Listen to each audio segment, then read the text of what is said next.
Hi, today I'm in Prague, the Czech Republic, and what's special here for Apple users is the world's only Apple Museum.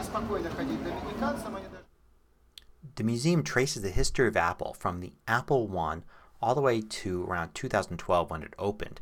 It does this by showing you exhibits with the hardware in them. So it's basically a huge collection of hardware, starting with the Apple I that you see here and then continuing through with some of the early Macs, even Elisa here, and has these great display cases where you can really walk around a lot of the different computers to see them from all angles. It's basically just this great history of Apple through its hardware.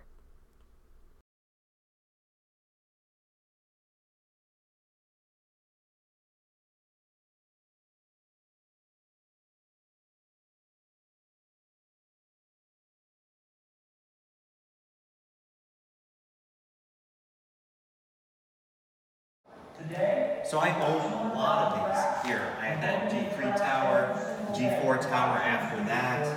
I had this Power Mac tower here for many years. I worked with a lot of these. There's the current MacBooks, not quite to today, but this museum goes up to about 2012. And I own several of these as well. See some of my favorite ones over here. I love the G4 iMac right here. I still have one in a box. I can't bring myself to throw it away because it's just so beautiful. And of course all these different iMacs here. This museum has dozens and dozens of different models on display. They're beautifully displayed. You can walk all around and see most of them.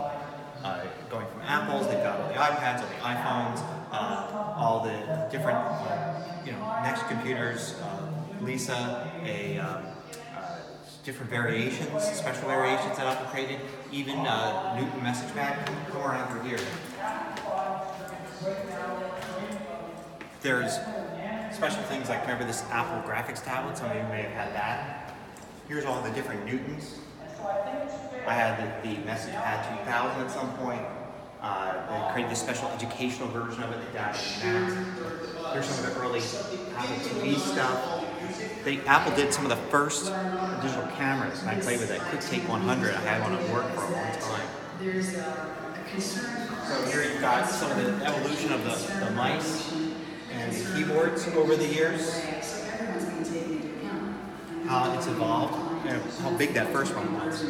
And then they have these great timelines here of, here's all the iPod ones, starting with the first one and going through the whole line pretty much since 2012 when the museum was created. Pretty much is close to the end of the iPod line anyway.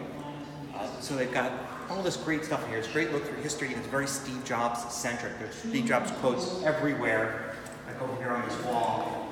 The advertising campaigns that Steve Jobs oversaw really seems to be just as much of a Steve Jobs museum as an Apple museum.